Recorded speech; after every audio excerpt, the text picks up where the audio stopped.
On today's episode, Kyle MacLachlan's been running Moon in these hills since he was a boy, and no Dan blasted city G-man Randy Quaid, crooked sheriff, son Garnet Durn is gonna tell him otherwise, sassafras malashy. We watched Moonshine Highway today on Nothing Movies.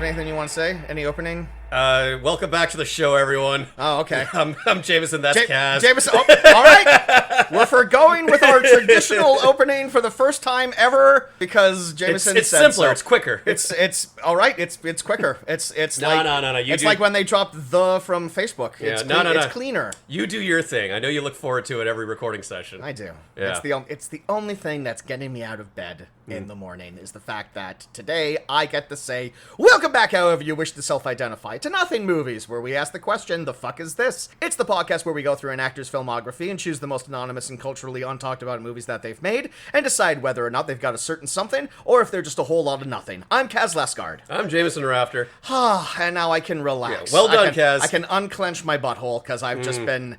I've been gearing up to do that all day. Yeah. And I did it a couple times off mic, but it's just not the same. And now you can fart a heavy fart of relief. I'll do that on the break. Please I won't do that on mic. I'll save that for my do that on the balcony if you would. I'll do that for my personal ASMR fart podcast. Great. Which you can get listen to here on my Patreon, but we're not doing that here. This is Nothing Movies. And happy Pride Month, everyone. Oh, yes. Happy Pride. We're recording... And a prideful happy month. Because happy is another word for gay. And a monthful Pride of Hap. There you go. Yep. That's all three of them. That's all the combinations. It's Pride Month. We're recording this on June 2nd. Pride Month has just begun. And today we're talking about a movie that's full of proud people. Proud of their heritage. Proud of their traditions. Oh, you mean white people from the South? Yeah. Okay. And the traditions that they hold dear, and they won't let no big city tough man come in and tell me what otherwise. We've been running Moon in these hills for years, and no dag-nabbit blasted son of a gun stuffed shirt gonna tell me otherwise. I'm gonna do this. What are you doing? What? I wanted to get like a good slurp of it. I could have sworn I had like a mason jar with like a lid at home, and I was gonna bring it. I was gonna put like cherry fresca in it or something. I was gonna sip it the entire time. Don't know what happened to it. So like it's destroyed. You should have said something. I have glasses. Well, just toss that in the pile of unrealized bits. Oh, well, the one that got away. Yeah. Yes, but life is a highway, and we're gonna ride it, and we're gonna ride it inebriated. It's Moonshine Highway from 1996, and we're talking about this film today because our actor du jour is the original Muad'Dib, the OG. Wow. We're not talking about Timothy Chalamet, Ding Dong. We're talking about Mr. Kyle MacLachlan to help us do that, a very special guest. He's a Vancouver-based actor, soon to be a New York-based actor. Oh! And for today's purposes, the biggest Twin Peaks superfan that I have ever met, Tristen Foy. Hello, Kaz. Hey, Tristen. Tristen leaning into the microphone as he was instructed. And I'm very here good. too. You're gonna have I'm very happy to be here. This is so exciting. You're gonna have a sore back if you keep doing that the entire time. I have a strong back, Kaz. All right, well, there we go. Strong back.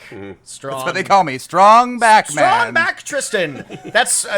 I've heard you called that multiple times, and I've just learned the context now. So here we go. That's fantastic. Strong bad, Chris? Strong back. Well, Yes, that was me back in the early 2000s. Right, yeah. I loved your website. Shifted and changed over time. Love Trogdor. I gotta bring that back. Yeah.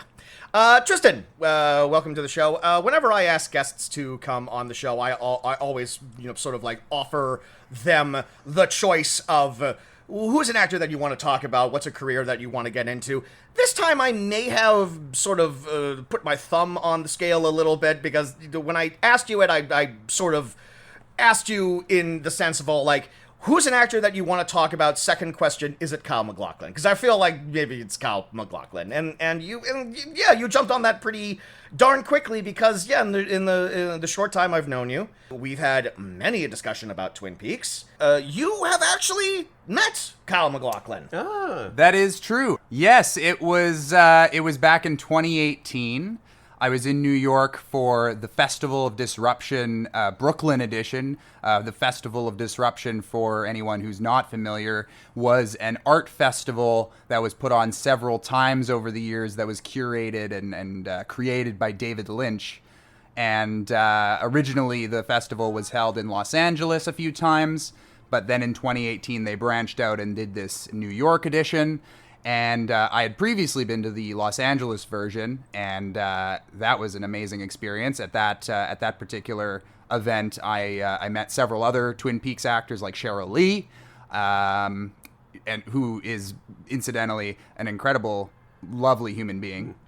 But at the New York edition, Kyle MacLachlan was there, as well as Isabella Rossellini. Ooh. And they were doing a little talk back because they were having a screening of Blue Velvet. And so I can't remember if it was before or after the screening, but Kyle was out in the lobby of the venue, and there was a booth where you could buy like memorabilia and different Twin Peaks related things. And he was signing stuff for people. And, Coffee mugs and such. Yeah, the classics. And, I was in the presence of somebody I greatly admire. And so I kind of was, standing back a little bit. I didn't want to be one of those fans, like, oh, Mr. MacLachlan, would you sign my baby or whatever? And when the crowd thinned out a little bit, I walked up to him and, nerd that I am, I was dressed in full FBI regalia. So you're looking sharp. So you gotta get a nice on and everything. Yeah. And in addition to the clothes, I also had with me my trusty 80s/90s era mini tape recorder, which was not a screen-used prop, but it was the same brand that was used in the show, that Dale Cooper used in the show. And so when I got up to him finally, I introduced myself, and I said, Mr. MacLachlan, if you are so obliged, if you would be willing, I have this old school tape recorder. Would you mind taping a short little recording or message on So it? you got an audiograph. I did. A short little conversation to Diane. Exactly. And the sweetest just gentleman that he is, he said yes, of course. So I gave him the tape recorder, and I didn't give him any instructions. I didn't tell him, oh, if you could do it like as Dale Cooper or whatever. I was just happy that he was willing to say something. No, if you get that opportunity, you gotta let the guy riff. And you gotta let the give celebrity give him some notes. He's an actor. He'll appreciate it. Yeah. He loves it. Actors love it when they get noticed, especially from a fellow actor. That's right. But so I gave him the tape recorder, and bless him, he went right into Dale Cooper, and he said, Tristen, enjoy your cup of coffee and a damn fine donut. Enjoy your visit to Twin Peaks. Aww. And that is something that is on my Twin Peaks shelf at home with all of my other little bits and bobs, and for sure is something that I will cherish for the rest of my life. Aww. That's incredible. That's a great story. I don't think I had heard that version of it. So yeah, I love that you got that on the mic. Yep. Yeah. Have you backed that tape up, or is it just like on it? Do you have like a digital file of it now, or? I don't actually. Got I put it in feel the like cloud. Yeah. I feel like I should probably do that at some point. The thing I need to figure tape out. deteriorates. I need to figure out how to do it so that I can get the highest quality Of course. recording of it. Because Yeah. at this point, I feel like the only way that I could really back it up is by like recording it onto my phone or something. Oh, yeah. But yeah, exactly. Like you check it in like 20 years or whatever, you hit it and it's just all like welcome to, which to be fair, Very is appropriate for Twin Peaks. a little Lynchian. That's yeah. true. Yeah. That's true. So this has been a pretty huge year for David Lynch fans, of course, because we lost the man earlier this year. So there have been huge reappraisals of all of his work. I feel like smaller movie theaters and larger movie chain theaters have also been running his filmography basically ever since he passed. So this has been such a huge year for anyone who has followed Lynch exclusively. And I think between the three of us, we have a really interesting panel as far as I do mean this. I think it's all three types of opinions here because particularly as it relates to Twin Peaks. Tristen, you've seen the entirety of the series multiple times, and you have a shelf dedicated to it. Yes. I have just worked my way through my first viewing of season 1 and season 2, and as of yesterday, I started on Twin Peaks: The Return. So I'm into that now, and I'm really excited to. Which I happen to have a second copy of, Right. which I was able to lend to Kaz. Which is one of the you find out someone has 2 copies of something, you basically have to borrow one of them. Should I take one off your hands? And he was very much like, he's like, don't let anything happen to this. Yeah. Don't let after this Twin Peaks, I only got one left. So you've seen it multiple times, Tristen. I'm going through it for the first time. Jameson, by your own admission, when I asked you, you said that you had watched the pilot episode once, and you decided it was not for you. Which, to be fair, is fair when you're talking about David Lynch. He is an acquired taste. He is the avocado of filmmakers. Yeah, absolutely. I'll just say this about the man. I appreciate that he wants to do his own thing, and he's very different.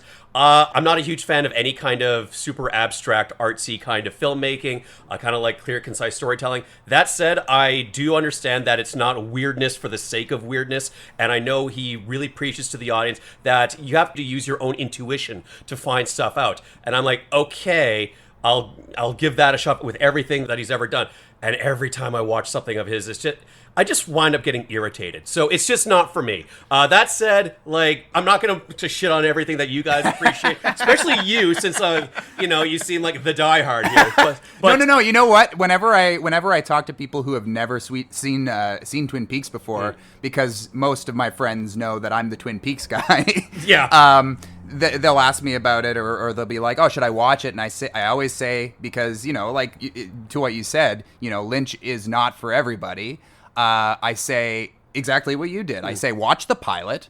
If you watch the pilot and you think, oh, this is intriguing, I want to see where this goes, then keep going. Yeah. And if you watch the pilot and you're like, I don't know about this, then just leave it at that. Because the pilot itself is, pretty self-contained for the most part. Originally, as it was filmed, they, obviously it was filmed as a pilot, but in case it didn't get picked up by the studio, they did film an ending, which was used as an international TV movie, basically. Speaking as someone who watched that closed ending version of the pilot, it has an ending. It doesn't have a satisfying ending. It doesn't have an ending that makes you feel as though well, that's it. There's nothing more to look into here. Yeah. And also I totally recognize that I am often the odd man out when it comes to discussing David Lynch.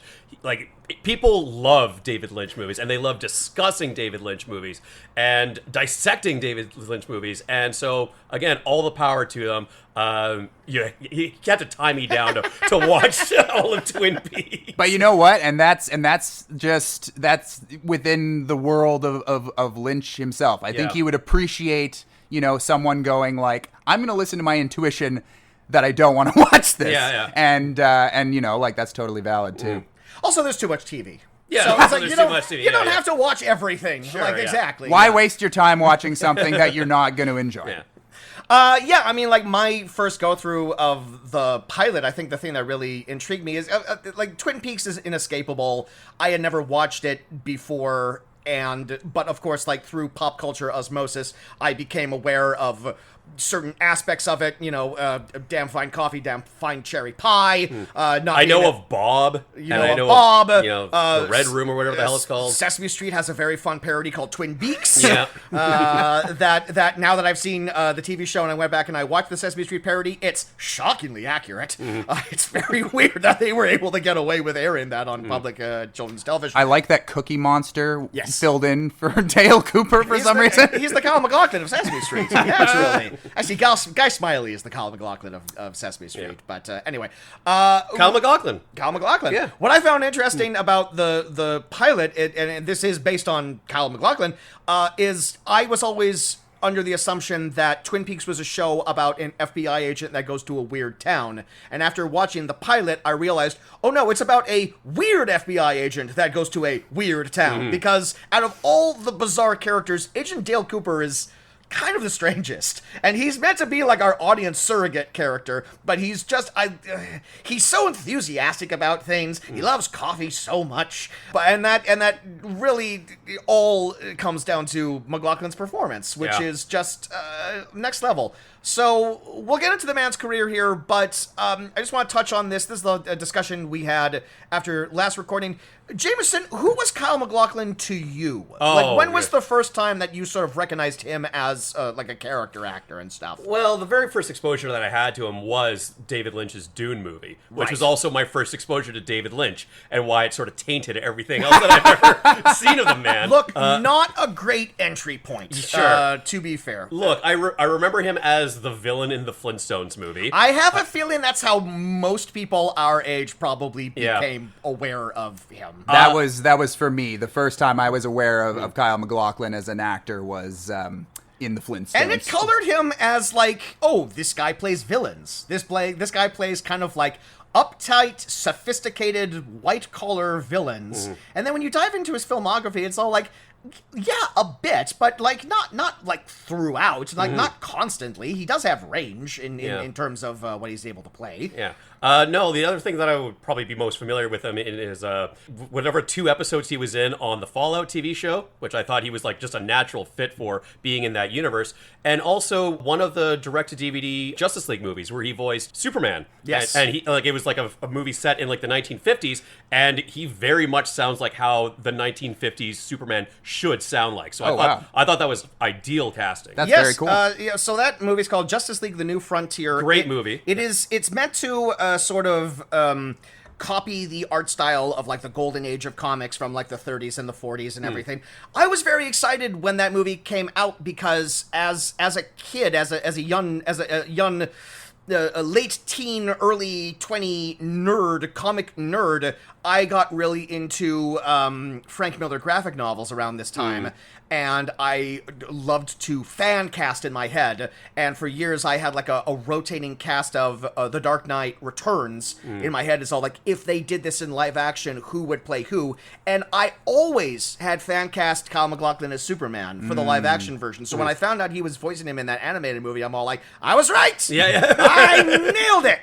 Because he is very Superman-ish. Like, he almost could play, maybe less so now because he's an older man, but he's a Silver Fox now. But yes, back in the day, he would have been a great Clark Kent / Superman. Absolutely, yeah. He's also very tall. Yeah, a very tall man. Yeah, just hit the gym and he could pull off both Clark Kent and Superman like easily.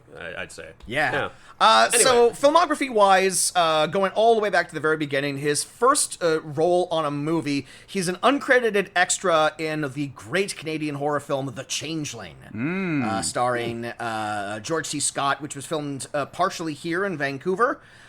He was paid, Kyle MacLachlan was paid $10 for appearing in that movie. And then he goes to school and he does a lot of theater. So he starts off as a theater actor. In 1983, he was performing on stage in Moliere's Tartuffe for Seattle's Empty Space Theater when a casting agent saw the show and got him in touch with a gent named Davy Lynch, who was cast in a little picture called Dune for a little producer called Dino De Laurentiis. Yeah.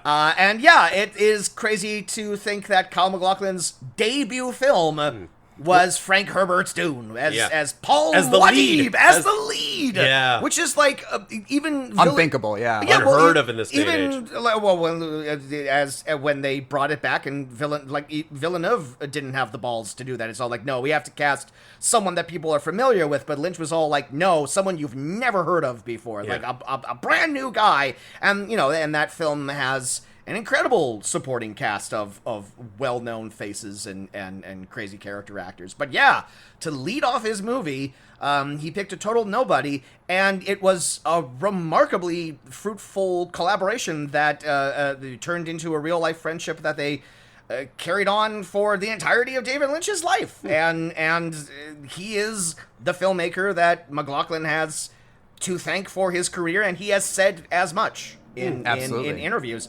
But of course, David Lynch's Dune, a tremendous flop, didn't work at all, panned by the critics. And Jameson. And Jameson.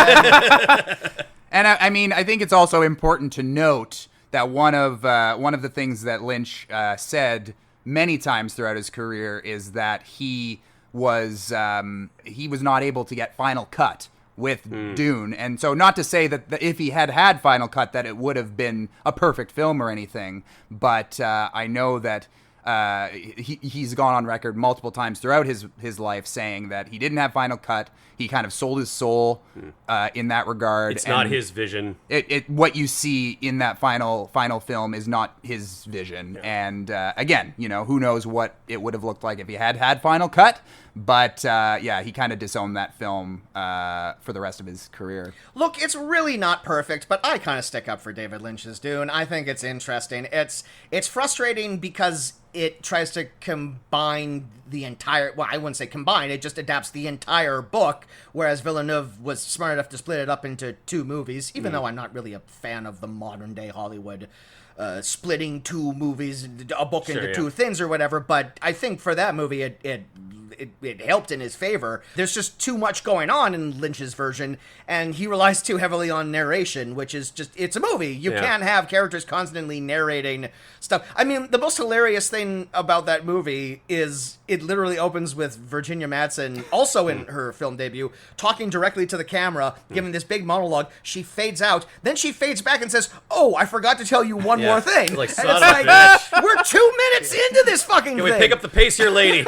And the answer to that question is no. Can we get to the Toto soundtrack, No, please? they cannot. That's what I'm here That's for. a banging soundtrack. Hell yeah, Great it is. soundtrack. So yeah, after Dune flopped, MacLachlan had a couple of years where he failed to find any work. He had several failed auditions, including Maverick and Top Gun. No way! Which you could maybe see that. Yeah, you could maybe see that absolutely. happening. Sure, absolutely. I think the scope of Tom Cruise's film career changes significantly if that doesn't happen. Absolutely. But you could potentially see Do we that. have a Mission Impossible series with Kyle MacLachlan as our Ethan Hawke? That's possible. The one thing I'll say against MacLachlan in Top Gun, too tall for those planes. They have to build a bigger plane. You need someone of a Tom Cruise size to be able to fit into one of those planes. But the director to get Kyle MacLachlan out of the slums, unsurprisingly, was David Lynch for his immediate follow-up to Dune 1986's Blue Velvet, which I'm seeing here was better received than Dune. Thank God for both of those men. It's really hard for going through his entire filmography. It's either Blue Velvet or Mulholland Drive for me as my favorite David Lynch film. Like that's just kind of like the perfect encapsulation of him as a filmmaker, and it sort of presented MacLachlan as like this wide-eyed boy next door type archetype, sort of like the gee whiz mister, but there's like a dark undercurrent to him as well. Well, and on Blue Velvet and his character, Kyle MacLachlan's character, Jeffrey Beaumont, to me, every time I watch Blue Velvet, that character to me feels like the proto Dale Cooper. Like you can kind of see him working his way towards Dale, who he ends up playing 4 years later, I believe, 3 or 4 years later when they filmed the pilot to Twin Peaks. But yeah, I feel like there's so many little things about Jeffrey Beaumont that make me think of Dale Cooper. And the story that I had heard is that, like after the failure of Dune, Lynch is trying to sell a picture. He's like talking to producers because correct me if I'm wrong, Blue Velvet is also Dino De Laurentiis. Yes, that's right. So it's like De Laurentiis were like, that didn't work, but like I promised you like another movie, so like what do you got? And Lynch like threw out like a bunch of ideas. He didn't have he had like his scripts that he was shopping around, and he never was able to like film them or whatever. But like he literally just like was like in discussion with Dino De Laurentiis. Is like, I was thinking the other day like what it would be like if I like like hid in a closet and like spied on a woman, and she doesn't know I'm there. Is there something there? Is that a movie? Get out of my office. But like a critical success and a best director nomination later. Yeah. It turned out that was what worked. For both of them. And so he's kind of off to the races now. His immediate follow-up to Blue Velvet is the 1987 cult hit sci-fi action horror film The Hidden, which is about an alien who possesses regular people to commit crimes and murders. And pointedly, this is the first time MacLachlan plays a FBI special agent. See? Working his way. Absolutely. And the next time would be shortly after that, as you mentioned, from 1989 to 1991, the original run of Twin Peaks, a very weird release, like a legendarily weird release schedule, where it's 2 seasons. Season 1 is 8 episodes. Season 2 is like 22 episodes, but all of the episodes in both seasons were released in the same calendar year. They were all released in 1990. A very odd thing to do. Yeah. And it was like this, it was this massive cultural phenomenon that like took the world by storm, and by the end of 1990 it was over and it had been canceled. And it's just, you really just don't like see lightning in a bottle, like TV show moments like that anymore. I heard that because you might know more about this than I would, but wasn't it that the producers insisted that in season 2 they had to reveal the murder of Laura Palmer, and like that was never the intention of the show itself. Yeah, that was just more of like sort of like that's the plot device to kind of kick things moving along as we uncover the mystery behind this whole town and the characters who inhabit it. And once that was revealed to the audience, a lot of people just checked out, and the creative forces, who were David Lynch and his co-partner on that, they had a split and they had no idea what to do. Is that, like, am I right in that? Yeah, that's more or less what happened, because the intention from the beginning, as you said, was not to ever really reveal the murderer, but the studio kind of, or the network rather, they forced the hand of Lynch and Frost, and once that was revealed, the guiding light of the show, was snuffed out and things kind of got off the rails. And I've heard conflicting things about exactly what happened through the rest of the show as far as Frost and Lynch's involvement. I've heard that they were distracted because they had other projects going on. I've heard that they were kind of disillusioned because, they had this vision and now it was kind of co-opted. So I'm not exactly sure what happened, but it is very clear that about midway through the second season, their presence, or their lack of presence rather, is definitely noticed, just as far as the quality of the storytelling, and then you notice it again bump back up, or at least for me anyway, watching the end of season 2, you can feel things kind of coming back up. The show is starting to find its footing again, and then by the time they get to the finale, which I think is one of the greatest television finales of all time, the show got canceled, and that was it. Yeah. The latter half of season 2 is a lot of what if we tried this? Wouldn't this be interesting? What if this character did this? What if this character reenacted the Civil War? What if these two characters had a romance for like 2 episodes and then we never talked about it again? Like, it's a lot of like, can we try this? And then it's like, what's this building to? Yeah, and the answer is nothing, really. Yeah. It seems to me, unresolved plot threads. Yeah, it just seems to me like they took the avenue of, well, this show has like a lot of weird, kooky, quirky shit in it,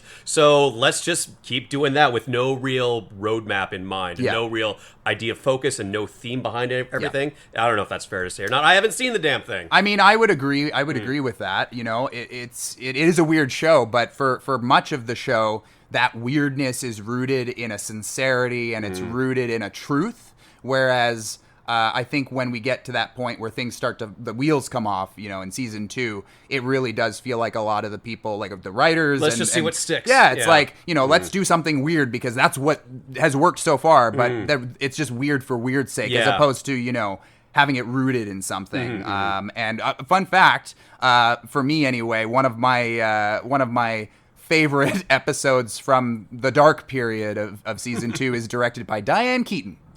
That is a fun fact. That was maybe my least favorite episode. I'll be honest. I was aware of the fact that she had an episode in the hopper, and I'm all like, eventually I'm going to get to the Diane Keaton episode, and it is maybe the one that I enjoyed the least. Well, and it's funny you say that, because back when I first discovered Twin Peaks more than 10 years ago, I would have agreed with you, and I definitely thought that You've was... also revisited the show. Yeah. Yes. So you had more time to reckon with. This is the other thing, is I've watched through it many times now. But yeah, back when I was first getting introduced to the show, the Diane Keaton episode, which the title escapes me, was one of my least favorite episodes. I'm trying to remember what happens, and I just remember I didn't like it. It's one of the episodes. It's one of the episodes that primarily focuses on James and Vivian. Oh, that whole subplot where there's an entire subplot that technically doesn't even take place within Twin Peaks. Yes, exactly. Sure. Okay. Yeah. I think it's one of the conclusionary episodes to that arc where things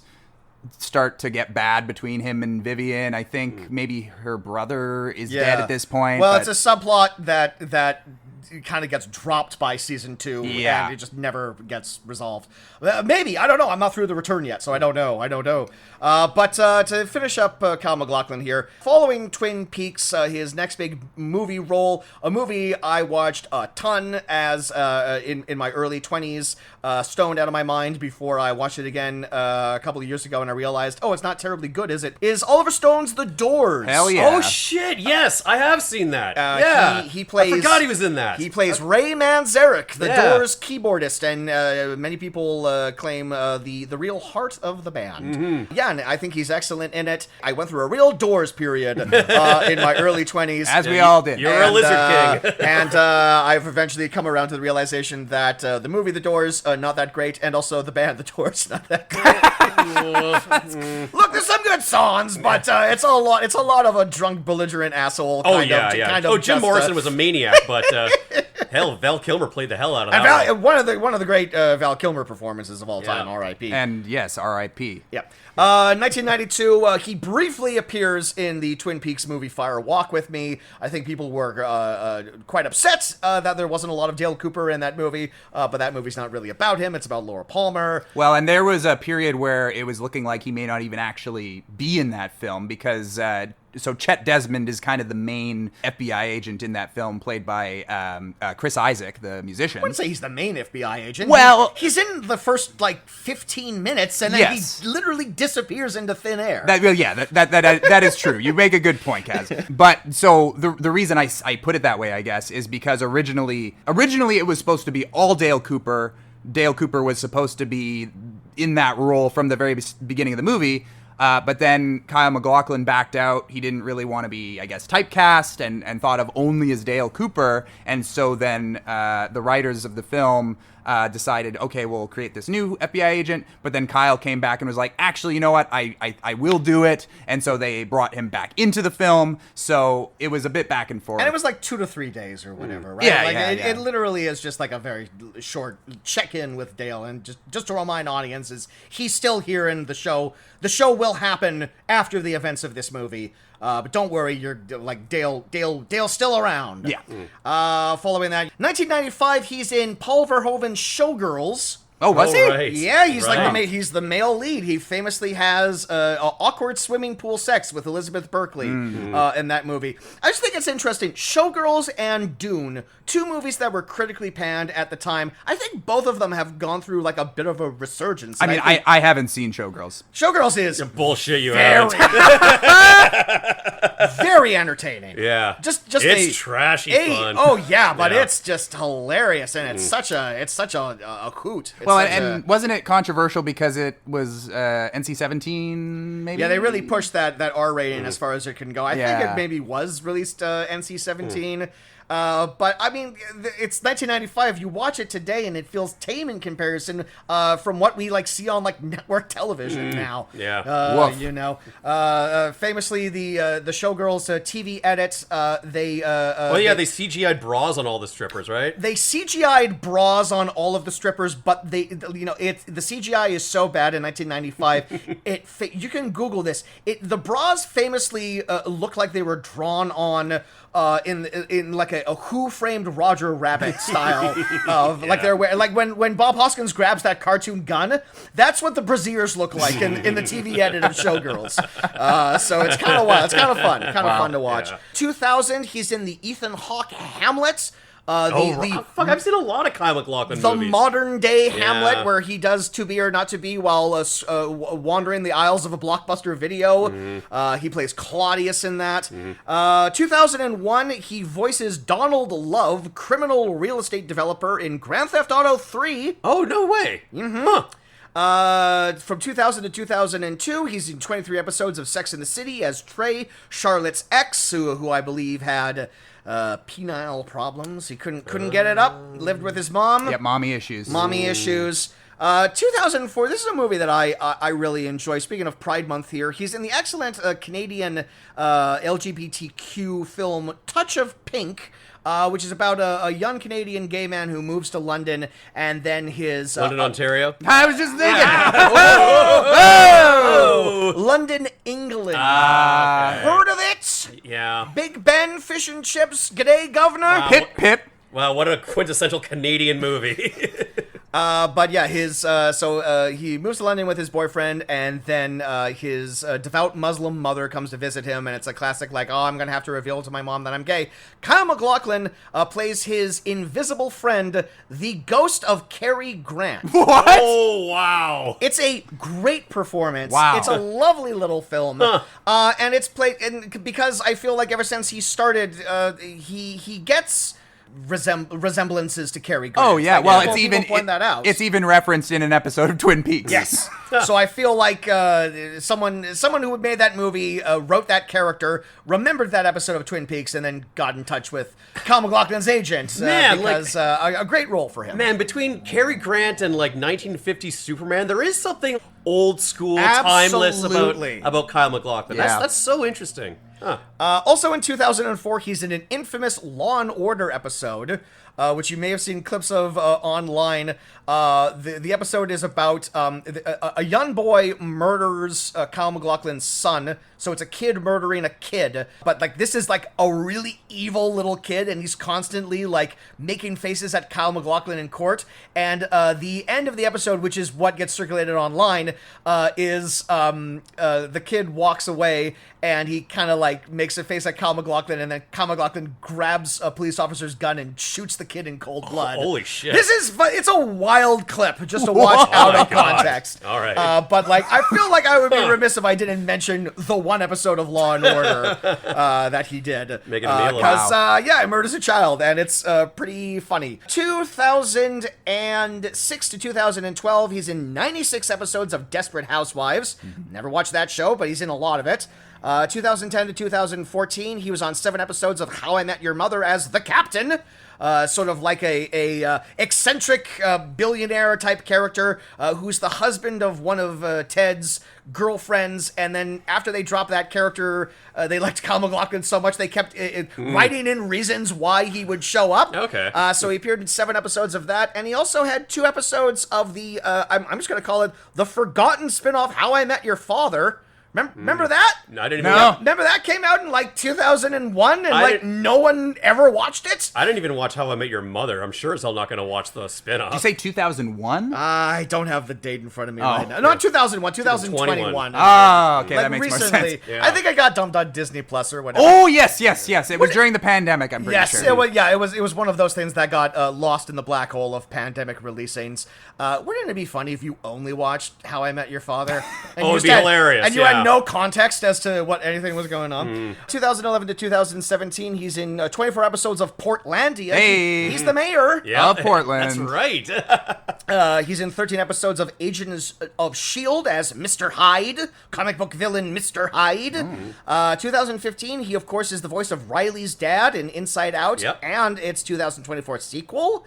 2016, he makes a cameo in the final episode of Gravity Falls, which many people consider to be the Twin Peaks of the Disney Channel. Yeah. I didn't know he did a voice on that. He is the bus driver that picks Dipper and Mabel up at the very end of the episode. Oh, that's incredible. A very nice nod. That is a huge nod. I love that. Wonderful show, Gravity Falls. And then, of course, in 2017, we have David Lynch's final definitive artistic statement in Twin Peaks The Return, which I won't ask you to go into too much detail, Tristen, because I have just started it. No spoilers. No spoilers. No spoilers. But I am 2 episodes in, and I'll just say on mic, pretty scary. Yeah. Oh my god, there's some creepy stuff going on so far, so I can only imagine what is to wait.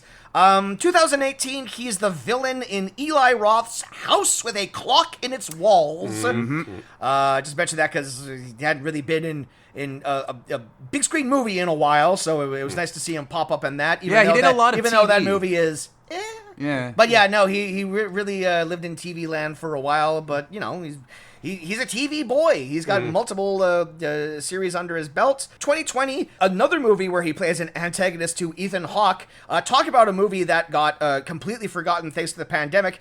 Did either of you know that Ethan Hawke made a Nikola Tesla biopic? No. Oh, I think I did. Yeah. But yeah, so Ethan Hawke plays Tesla and Kyle MacLachlan plays Thomas Edison. Nope, did not hear about this. Yeah, Nope. that's something that got completely swallowed by the pandemic. Wow. Also swallowed by the pandemic in 2020, the Tom Hardy Al Capone movie, which he's also in. He did like a bunch of movies, but all of them kind of got destroyed by the pandemic. That's a shame. You can also lump in, he's the villain in Confess Fletch, the John Hamm Fletch reboot. Oh, that got, I saw that. It got dumped on streaming, and you know what? It's pretty good, but It's no alright. one remembers that came out. I forgot that I watched that. Holy shit. Yeah. 2022. Wow, he's in 2 bombs and then like a bunch of forgettable shit. Thank God he was in Twin Peaks.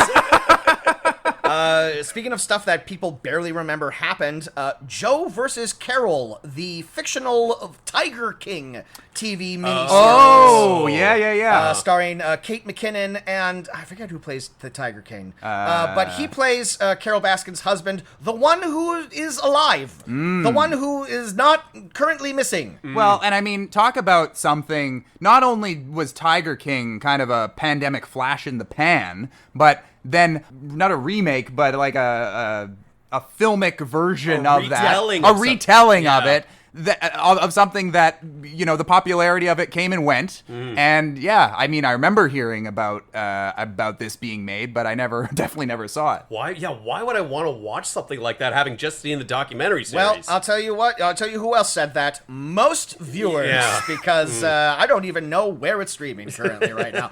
But if you do happen to watch it, Kyle MacLachlan he's like third build. Okay. So there you go. And then recently, yes, as you said, he's on 2 episodes of Fallout. One assumes he'll be in more of it if they make more. I mean, Yeah. How that first season ends, like I'd be surprised if he's not in every episode of the series. Yeah. Yep.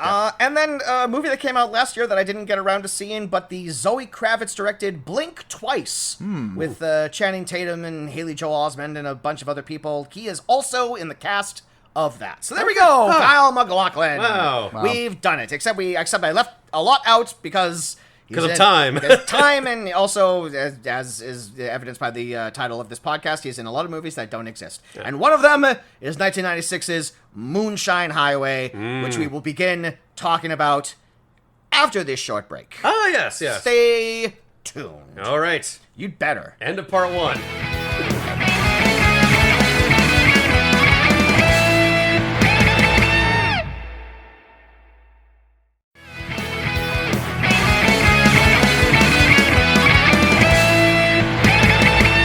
We're back. We are back. Moonshine Highway. It is written and directed by Andy Armstrong, so it's an auteur film. This is the singular work of, is that what it of is? An artiste. Like a handful of directors that we've talked about on this podcast, Andy Armstrong's background is in stunts. He is a stunt performer, and You wouldn't know it from this movie. To the point of Andy Armstrong, he is primarily a stunt driver. Okay. So you would be able to tell from this movie. Okay, because if there's one thing that this movie has, it's driving. Right. There's one thing that this movie has. It's driving. I got you. It's driving. I heard you the first time. And you know, if there's things that this movie has. More driving. It's driving. But some of his stunt and second unit director credits include Total Recall, Universal Soldier, Stargate, Galaxy Quest, Charlie's Angels, Planet of the Apes, Thor, both Amazing Spider-Mans, Rambo 3, Highlander, and Leprechaun. Clarification. Oh. Planet of the Apes, the 2001 Yes. film? Okay. Yes. I mean, Yeah. I assume it's not the original, but Retroactively. He was, I mean, I'm sure he was alive when the 1968 Planet of the probably Apes not movie came working out. age though. But who knows? Maybe he was. Maybe he was a PA. We never know. Maybe he was getting coffee for Dr. Zaius. but you know Who what? can say? That's a pretty good list of credits that the man No has kidding. there. Yeah.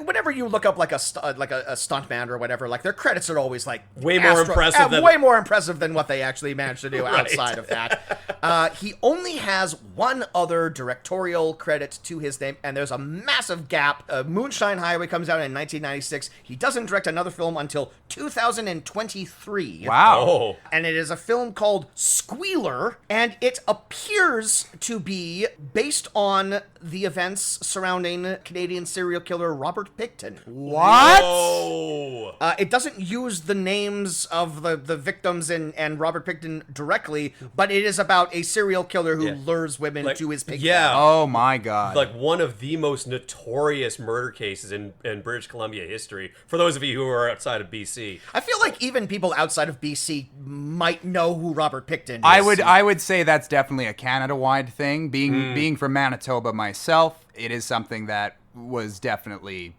nationwide. Yeah. I would think. Yeah. Wow. Yeah, definitely one of the worst Canadians ever. Yeah, so this is like a straight to streaming whatever that he did that's loosely based on this. The big star power behind this movie is Tyrese Gibson, who plays one of the cops who's on the Okay. track of the Squealer. Which I don't think the media ever dumped him that. No, but- they definitely didn't. No, No, that's but that's why the artistic license. Sure. Tyrese Gibson, one of the weirdest modern careers right now. He only stars in two kinds of movies: Fast and Furious movies and straight to streaming garbage that no one has ever heard of. There's no in between. The only in between that exists that's neither a Fast and the Furious or a straight to streaming thing was Morbius. That's the only thing. That's the only movie he's made that's not one of those two things. So it's like, he is desperately waiting for that Vin Diesel call. And as we were discussing last night, Tristen, Tyrese Gibson has signed up for Kevin Spacey's next directorial. Yes, no. yes. So Yes. just great choices all around from the original Baby Boy himself. But yeah, that's Andy Armstrong. This is his directorial debut, and he really wanted to tell this story about the good old boys in the Appalachian Mountains and their code of ethics and their honor. And it's like, you can buy alcohol, you can just go to a store and buy it. No, we're gonna make it. It's our right to break the law. Yeah. Before we dive into the plot here, just a question for the room: have either of you had moonshine in your life? Yes, I have. I was camping with some buddies out in Vancouver Island somewhere, and on our last day, we came across these other campers on like the Stony Beach there, and one of the guys was passed out, and two of the other guys were having some moonshine, and they said, "Hey, would you guys like some moonshine?" And like, And your follow-up question should have been, did he have yeah, it? did he have any of that moonshine? Yeah. And yes, I had a stranger's moonshine. And yeah, for the rest of the day, I was just a wreck. I didn't pass out from it, though. But yeah, what a stupid knee-jerk decision I made You there. were in the woods. I And could have gone blind, for Christ's and sake. you drank a strange liquid that a stranger gave to Yeah, you. with a passed-out man next to him. Worked out great. Oh, yeah. But Yeah. yes, the answer is yes, I've had moonshine. You ever imbibe the moon? I have never. Not because I'm against it. Just never had the opportunity. you never It's fine for... you never came across a passed-out man on the Stony Beach, eh? Not yet. Not yet. Well, if there's one thing this movie tells us, it's you definitely don't want to be against it, because you don't want to be on the opposing side of one of these shiners. Is that what Bootleggers. Yeah, that's right. That is Bootleggers, the name for it. I just like moonshine because you can shorten it to either moon or shine. It's great. You can use both. It's interchangeable. Yeah, much like you, Jameson, I've had a single mouthful of moonshine in my life that, it's someone who I don't remember gave it to me. That's the only way that you can come across it. That's how it works. We weren't in the woods. We were at a house where there were cars and people could have driven me somewhere. But I did take a sip of it, and I am not entirely certain that it might have just been gasoline. I think it might have just been gasoline, because it smelled like gasoline. I've never tasted gasoline before, but if I did, it would probably taste like what I had. There are people in this movie that are just like, they're just casually sipping on it, just on a big old thing. And look, whatever works, whatever makes you happy in life, I guess. Tell you one thing that didn't make me happy. This movie? This movie. Yeah. Tristen, we were talking last night.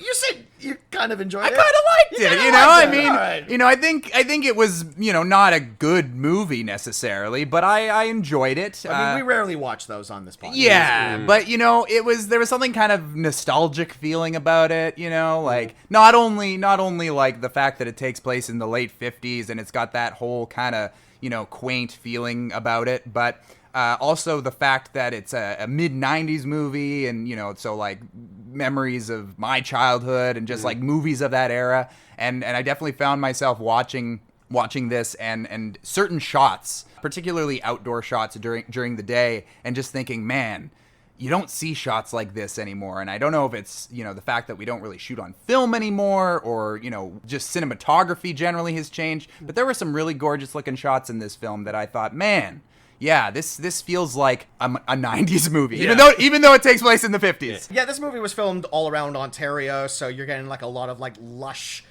Canadian forests viewing in this. Yeah, it's interesting. Andy Armstrong is a British filmmaker, stunt performer, but he filmed one movie in Canada, and then his other movie is about Canada. So there must be some connection there. Fell in love with the adopted country, I suppose. Yeah, absolutely. Yeah. But anyway, Moonshine Highway. We open on a car running some moon. Yeah. Running away from the feds. Yeah. It's Kyle MacLachlan in like late 1950s Tennessee, and he's just the best driver, the best bootlegger. Jed Muldoon. Jed Muldoon.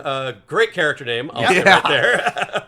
And he's just like, he's such a cool customer. He's got his slick back greaser hair. He's flicking cigarettes out the window and everything. We get like two names before the title of the movie. I feel like it should have been, the credits should have gone Kyle MacLachlan, Randy Quaid, and Kyle MacLachlan's hair. My God, it is impeccable in this movie. It is, and his hair's always looked great, but it's just like it's looking extra fine in this. He's got like that Dapper Dan in there, so it's just like it's styled absolutely perfectly. Yeah, it was mentioned earlier, but there's something about Kyle MacLachlan that really lends himself to the style of the 1950s. And he'll do like period pieces very well. I'd say, yeah. So he's just like the best driver. The feds are trying to run him down, but he evades them by, I guess, deploying like the 1950s equivalent of NOS in his car. And he just like jets away, and he eludes the cops who pass him. And then he sneaks up behind them, so I guess they don't have rear view mirrors, and he evades them again. I think what happens is that he finds like a little like off-road thing to kind of like pull the car into, and then give him the slip. Yeah, give him the slip, and then when the cops go by, then he zooms past them. You were just praising the cinematography of this or whatever. I don't know if it was just like the YouTube ripper we were watching, but I feel like a lot of this movie is like weirdly overcast. Oh yeah, there's for sure. There's a lot of day for night in it too. Yeah, there's a lot of shots that looked ass. I will be clear. But there were also some shots that just, I don't know, they struck me here and there. You know what I think it is? I think maybe the tree line or all the chase sequences was just a little too high to catch up to daylight. It's just obscuring the sun, basically. And also, so like, everything's a little gloomy. And also, it doesn't really help that there seems to be like fucking one road into town. So like, it's just like a straight shot. Yeah. So there's like nothing interesting you can do about it. Yeah. Jameson. That's the Moonshine Highway. That's the titular Moonshine Highway. Weren't you paying attention? It's going to be great for car chases when it's just like 1 2-lane straight to go. That's the road. That's the road we use. To and from the Moonshiners, this opening credits thing kind of has like a bopping little song. The rockabilly in this movie is out of control. It's like, my girl is red hot, your girl ain't diddly squat. And they send it over and over again. It's just like, the amount of times I heard diddly squat in the opening 5 minutes of this movie, and I'm all like, I'll give it a point for that. Yeah. Sure. But yes, Jed gets away, and he gets his tanker full of. So like, there's there's like an empty tanker compartment of this car that he's driving here, and that's what they pour the moonshine into. So that's how he smuggles it. That's how he smuggles it's like a secret reservoir, I guess. And he gets to his drop-off point. His mechanic friend, Hooch. Hooch. Played by the great First Nations Cayuga actor Gary Farmer. I've seen him before. He looked very familiar. He's a great character actor. He's probably best known for the Jim Jarmusch film Dead Man, where he's basically the second lead next to Johnny Depp. But we first see Hooch. Also, when your whole deal is like running Moonshine, do you think like Hooch is like a new nickname, or has he like always been called that? Because like he's primarily a car mechanic. Yeah. So like before that, was he called like? He had a real name, or was it like a car-based nickname? And then when the moonshine business started happening, so it's all like, or was it like finally my name makes sense? Yeah. But it's always a good credit to see at the beginning of a movie where it's like, and this actor as Hooch. And like, I can't wait to see Hooch. And thankfully, he's not a one-off character. He's in multiple scenes. He's Kyle MacLachlan's best friend. He always tries to give him advice that Kyle MacLachlan just does not listen to. It feels like every time Hooch comes on screen, we're all of a sudden in like the middle of like a Tennessee Williams play, because he always has like these long monologues about like, didn't do that back in those days. Yep. Running shine is a man's business, and you should get into racing, and you should do this. It's a dying industry. The racing's the wave of the future. He's always waxing poetic on some such or what have you. Yeah. But yes, we first see Hooch as he's lying down on the floor of his mechanic shop, and we don't have any context as to what's going on here. But it turns out he's there for a reason, because Jed has backed the car up until like a drainage hole in the floor, and that's just how they smuggle the. That's how the shine gets out. That's right. That's how they lose the shine, and Hooch is eyeballing it to make sure that everything lines up, and of course he has a sneaky little cup for himself, because you gotta test the wares as you do. Yeah, absolutely. I mean, for God's sakes, his name is Hooch. I wouldn't expect anything else. So like the next day, the feds are talking to the sheriff of town, who's played by Randy Quaid, and they're talking about like, oh yeah, these moonshiners are they're no good for the town, and we got to put a stop to them. We need your help, sheriff. And the sheriff is just not paying them any attention because he's too busy creeping on his ex-wife. Well, no, not ex-wife, because he hasn't signed the papers yet. The papers yet. She would like to be his ex-wife, but he has not. He has not put pen to ink yet. Does this scene feel like it started in like the middle of the scene? Yes. Like, it's very odd where like the conversation, they're just like talking to Randy Quaid, and like this is his introduction. But we're like it's like the middle of a conversation. Yeah. These characters have already met each other. They already know each other. We don't know who any of these. We don't know who Randy. We don't know what their relationship exactly, is. Yeah. The feds are like very suspicious. I wonder if Randy Quaid is on the take. To that I say, he's played by Randy Quaid. We've talked about Randy Quaid before on the podcast. Many times, yeah. Obviously, he has turned into quite an unpleasant individual. I believe we said on previous episodes, there's only one good Quaid left, and it's Jack. But like, this was such a reminder of what a fantastic actor Randy Quaid used to be. Like, not just as a comedic presence. I've said before, I think Cousin Eddie in Christmas Vacation is one of the finest comedic performances ever put to film. Absolutely. Everything he does in that movie is funny. Yeah. But he was also a seriously underrated dramatic actor. I mean, not even underrated. He was an Oscar nominee. And this is a great example of how intimidating Randy Quaid could be. Yeah. Because much like Kyle MacLachlan, just a big ass guy. He's so tall. Yeah. And he's so intimidating, especially when he's playing like a no good antagonist as he is in this movie. And yeah, it was just like a great reminder of what we lost when he decided to lose his mind. Yeah. So he plays Sheriff Miller in this, and he leaves these two big city boys in his office in the middle of like a meeting with the FBI. Like, they got to be thinking that, like, we do have like jurisdiction over this guy. Can we like maybe get him fired and replace with like a guy who's a little more on our level? But I guess he knows the area and he knows the culprit, so they have to play along for a little bit. Yeah, I mean, it's eventually revealed to no shock to the audience that Randy Quaid is on the take, and he takes a cut from all of the shiners, the bootleggers. I'm going to call them shiners because I want to. That's what you get when you punch an Irishman in the eye. Well, I want to. No, it's what you get when you reach a certain age, and then you drive around in a little car and you wear fezzes. That's, both are acceptable. Both of those are references that are wildly out of date. Oh man, I used to go to the Shrine Circus as a kid. Really? It happened.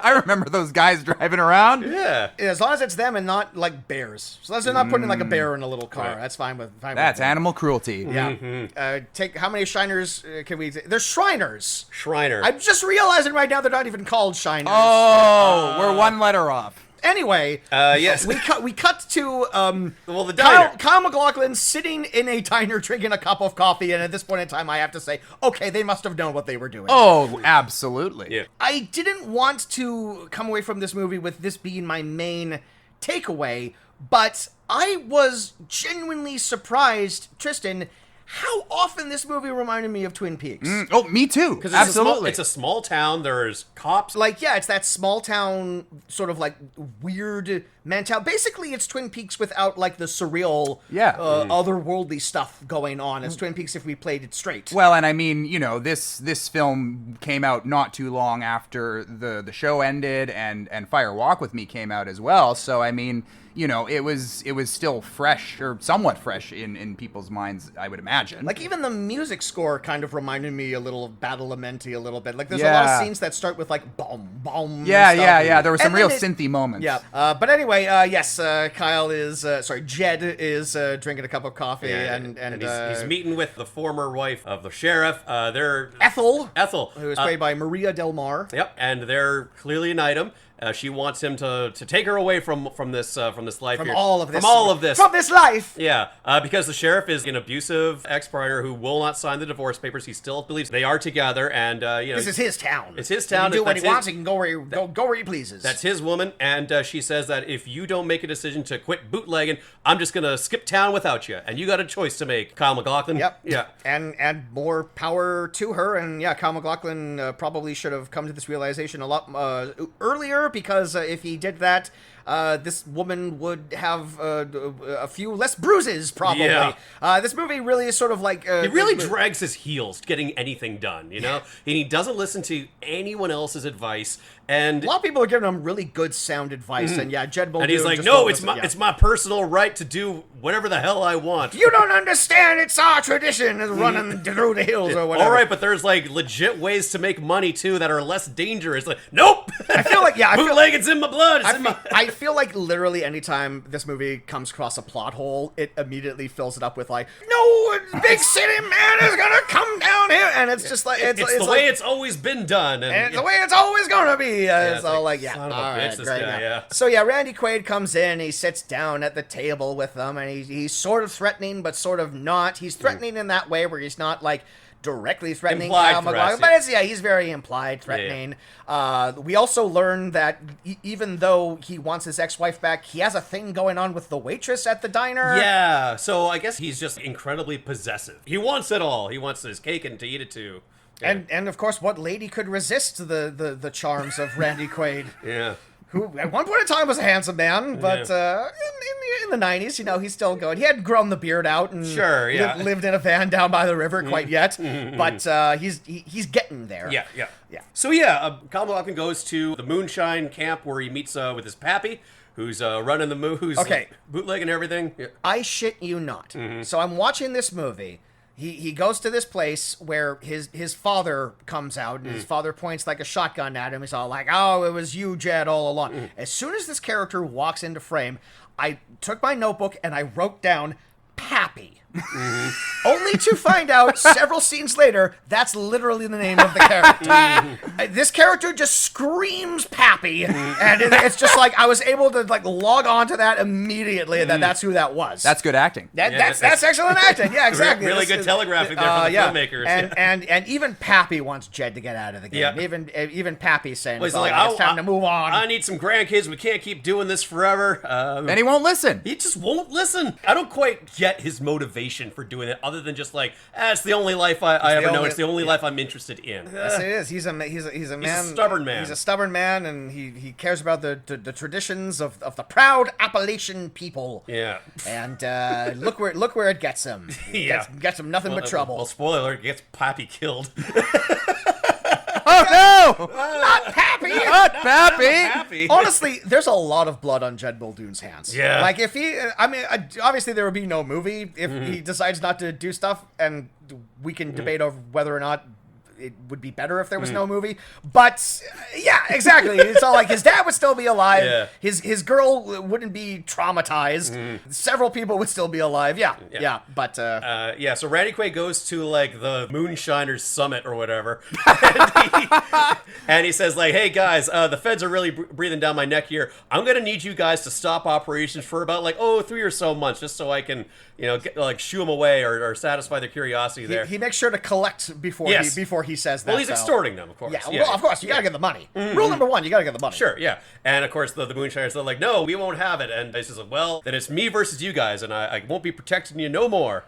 And so that's when the Moonshiners decide, like, okay, we have to devise a new system here. We're going to be running convoys, and we're going to need some decoy trucks and everything, which Kyle MacLachlan doesn't want to do because he insists that he's the best damn driver. He doesn't need no help, certainly not from those 2 cousins who are just, like, absolute troublemakers. So, the Clanton clan. The Clanton clan, yeah. Which, they're all fantastically named. So, like, the 2, there of course, is Old Man Clayton. Old Man Clayton, who's sort of, he's like the head of everything, and he runs, like, a respectable business. We always see people pulling up and paying their respects. Paying their respects, but also, like, coming away with, like, multiple bags of sugar, like, way more sugar than anyone would ever need. What do we need that for? Yeah. And then, the 2 hotheads are Clancy Clayton and Claude Clayton. Claude? Claude and Clancy. It can't be like Clem and Curtis or something like that? There is a Clem. There is a Clem.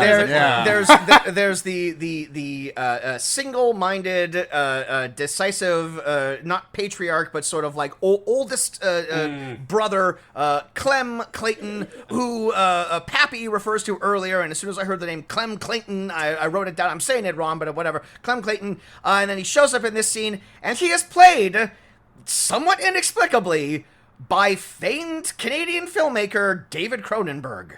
What? Yeah. I did not pick up on that. What? Yeah. Holy shit, what? So, David Cronenberg is one of those directors who quietly has a very successful secondary acting career. He will just pop up in other things. He'll just pop up in he does cameos in his own movies, but he also will do like full roles in like other films. I feel like the most successful of the Cronenberg acting roles is he's great as the main villain in Clive Barker's Nightbreed, where he plays this creepy serial killer. This is what he looks like in the movie. Okay. Oh, okay. He's got like a creepy mask with like button eyes on it. Very creepy. And as I was going through the filmography of Andy Armstrong, I noticed that one of his second unit directing credits was for that film Nightbreed. So I have to assume that's why he's here. I have to assume they were buddies, and Andy Armstrong called in a favor. Also, this movie largely filmed in Toronto, so easy commute. He was around. Yeah. Easy commute for him. There's just the one road into town. I can't think of any other reason why David Cronenberg would be in like this one scene as like a fairly forgettable character who doesn't really do much. And by the end of the scene, he will be dead in a massive explosion. Yeah, but he's here. Yeah, I mean that scene's fucking great too. So like Randy Quaid and the feds have set up like a roadblock in the only road into town, so there's no other way they can get the moonshine over there. Can't even go like the long way around. So the 2 cousins try to bait the cops, but Randy Quaid is wise to their operations. He's no, we'll just like hold back here a little bit. And Kyle MacLachlan and I guess fucking David Cronenberg decide like, okay, well, here's what we're gonna do. I'm gonna go ahead and ram the fucking police cars through with my reinforced hood or whatever, and I guess your car's gonna be the one that has all the moonshine in it. Well, first part of the plan goes off without a hitch because they ram through the cars. But then Randy Quaid takes a shotgun and blows the ever-looking fuck out of that car. One shot, kaboom! Like I did not expect that much of a fireball. I mean, clearly moonshine is very flammable. Yes. I guess. But that was also my tell that, like, oh, I guess the Moonshine was in that car. I think the Moonshine might have been in both cars, and that was the only one that Randy Quaid was able to get a shot off on. But yes, it's a horrifying tragedy. We've lost Clem. Kyle MacLachlan is crestfallen. His cousins are out for blood, and they blame Jed. Yeah, they think he was in on it. They think he was in on it. There's no way he could have survived, and Clem couldn't have. So yeah, he must clearly be in on it. So many people are mortified by this, including one of the FBI agents who has fainted like a small child at the sight of all this carnage. At the sight of an explosion. Yeah. and Randy Quaid's all like, "Oh, you better get yourself another driver." Yeah. And as it turns out, this will be a plot point. Yes, absolutely. Yeah, they don't teach for this at the Academy. Now, obviously, they are different filmmakers.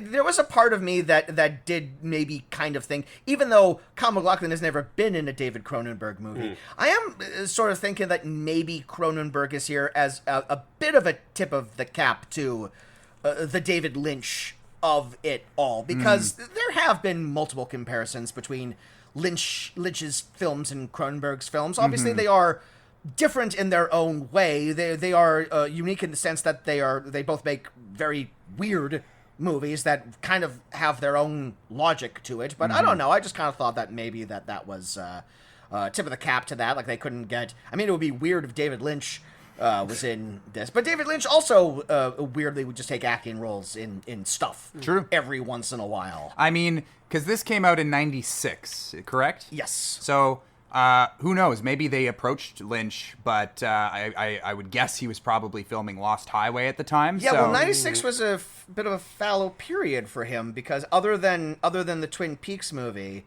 he does Wild at Heart in 1990, and then he doesn't do another movie until Lost Highway in '97.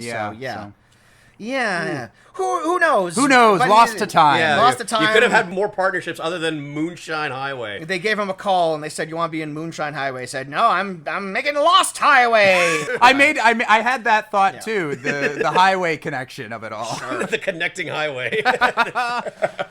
Don't want to go down that road. Yeah. There's a lot of weird things going down that road. You go down that road, you turn into Balthazar Getty. Whoa. All right. So Kyle MacLachlan's getting his wounds cleaned by Ethel. Then they have sex. Whoa. Well, Off screen, because Off-screen, this is for Showtime, of course. You have to remember, yes. Was this a Showtime movie? It felt very TV movie. It was a Showtime movie. Okay. Yeah. Yeah, that makes a lot more sense now. Oh yeah, this didn't make it to theaters. Yeah. But yeah, I guess they hook up, but he doesn't stay the night because who should come creeping around her back stair but Randy Quaid? Yeah, I mean, Randy Quaid... This is fucking creepy as hell. Randy Quaid shows up so quickly. Like, the smell of MacLachlan stank sex is probably still in the air. Like, he walks into that house and just all like, Kyle MacLachlan was here, wasn't he? Sex in here. God! But yeah, no, he immediately starts abusing his wife, and it looks like something untoward is going to happen. And then just a random woman walks into the house. No, she's established early. Is she? Yeah, the roommate. Yeah, because in the diner scene, okay. Yeah, Ethel mentions that, like, whatever her name is, Rose. Rose. She had to change the locks twice already, but he just kicks them down. Right. So yeah, and this is someone like this is like a roommate that she's like her supportive taken on. best friend who tells her like, you got to get out of here and you got to get out of here now. But this is the first time we see her. It is the first time. This is the first time we see her. Yeah, and I'm like, oh right, they did mention that she has a roommate. But I just did find it funny that Randy Quaid is playing like this horrible abuser who has established that he takes what he wants and no one can tell him any different, and then he is scared off by a very tiny woman. Like, she's just like, she's standing next to Randy Quaid, so like everyone's tiny. Everyone looks tiny, but it's just like this very diminutive woman comes in and it's all like, now Randy Quaid, yeah, you get knock out of here. Get out of here, shoot. You're not gonna do beats him with a broom or whatever. Yeah, exactly. Oh, those Quaid boys. You won't get now. So Ethel is saved for the moment. At Hooch's Fix-It Shop or whatever, he establishes that Ethel's car is there because he's gonna, like, I don't know, trick it out in the same way that he did Kyle MacLachlan's car, because she wants to skip town again, whether Kyle MacLachlan is going with her or not. And he says, like, man, I'm telling you, Kyle MacLachlan, like, I think you should switch up careers because the woman you love is gonna step out on you. And he says, no. He doesn't like that too. He's really petulant. But he says, like, okay, well, tell you what, like, I will fix up your car. It's going to take a while. Hey, maybe we can go to the racetrack. Yes. He comes up with a story about how the only way that he can fix his car up right is by getting the parts down at the racetrack. Hint, hint. And now we get this extended scene where we're at the racetrack and we're introduced to like a new character and like seeds are being laid for like the plot, but like it does really feel like this 10-minute scene where Kyle MacLachlan just pouts in a car. Like he never leaves the car. Gary Farmer's all like, the majesty of sports. Oh, look at these boys. They're going around in circles. Don't you like it? He's like, no. You can make some good money racing. Hint, hint. I told you, hooch, I'm a shine boy. And it's funny because I think he says something about these guys just driving around in circles. Lame. And There's no one chasing you. And he's driving around. He's driving down this one highway, this in one direction, which is so much better. A real man don't drive in circles. A real man drives in a straight line. Yeah. He drives the same straight line every day, back and forth. There are no corners in my life, damn it. I want to see what's ahead of me. It turns out like it's like Jed's like secret shame is that he doesn't know how to like turn. That's why he loves the highway. It's just a straight shot. Just put it into cruise control. Everything's taken care of for me. He comes to a fork in the road. He don't know. He starts sweating bullets. Exactly. Yes. So we see the one remaining FBI agent here, Agent Rickman, who goes up to this hot shot greaser stock car driver. Dayton. Is it like Wade It's Dayton? Dayton, yeah. Dwayne Dayton. Dwayne Dayton. A lot of alliteration. He's the hot rod roadster. Yeah, And all the girls are hanging off of they're him. swooning over this That's guy. how you know he's hot shit. Yeah, that's right. And he's cocksure, and he's like the fastest race car driver. He's like 10-0 or something like that. I fucking love this character. So this is really interesting, Jameson. This character is played by an actor named Jeremy Ratchford. The last time we saw him in a movie on this podcast, he was playing a very different character. He was in Prom Night 3 as a very Crispin Glover-inspired nerd. Oh, that guy. Yeah, that's the same guy. Oh, he was so miscast. And I mean, he played a good nerd, but the problem is, like, he's such a good-looking guy. Yeah, he's an absolute hunk, and as evidenced by him here. Yeah. Yes. So yeah, this is a bit more to his strengths, I'd say. I know, but it's just interesting. We saw such a weird parallel with him, where he's playing like completely against type in Prom Night 3 as a big loser, and then in here he's playing cock of the walk, hillbilly. Number one race car driver. Yeah. So, like, the Fed guy goes up to him, and he says, like, he reads out his rap sheets. Dayton used to be a moonshiner himself. He used to run all these, he used to run shine, as you say. Running moon! Running moon. Which is a pretty cool term. I've been running moon in these hills for years. I feel like every time there's a break in the podcast, you can just do that. But yeah, he says, like, well, you used to be this guy, but you got out. He's like, yeah, it's the money's better, it's safer, I'm the best race car driver there is. And the Fed says, well, tell you what, how would you like to get back into that and sort of be like our own driver, because this one guy keeps getting away from us.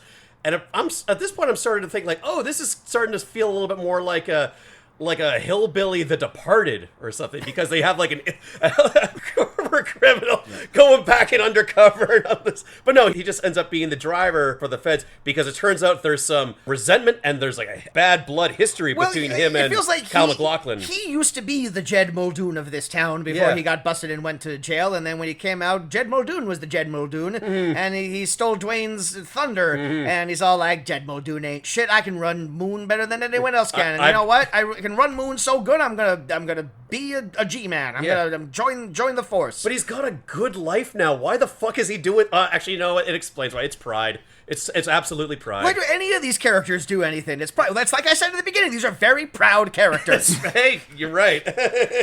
He's the original proud boy. Yeah. No, wait, that's unfortunate. Okay.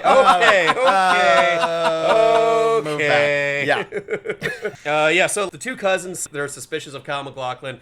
They think that he's in on it. So they confront the sheriff in broad daylight with a shotgun and a hammer. The movie's been going on for a while. Okay, I remember what I was going to say. Yeah. The whole the FBI guy goes to Dwayne and like recruits him or whatever. This is a scene that feels like it should have been like way earlier in the movie. Like we're at like almost 25 minutes into this thing at this point. It feels, and like the pacing is just all over the point at this place. It kind of feels like it should have been a larger part of the movie because there is like a rivalry between him and Kyle MacLachlan.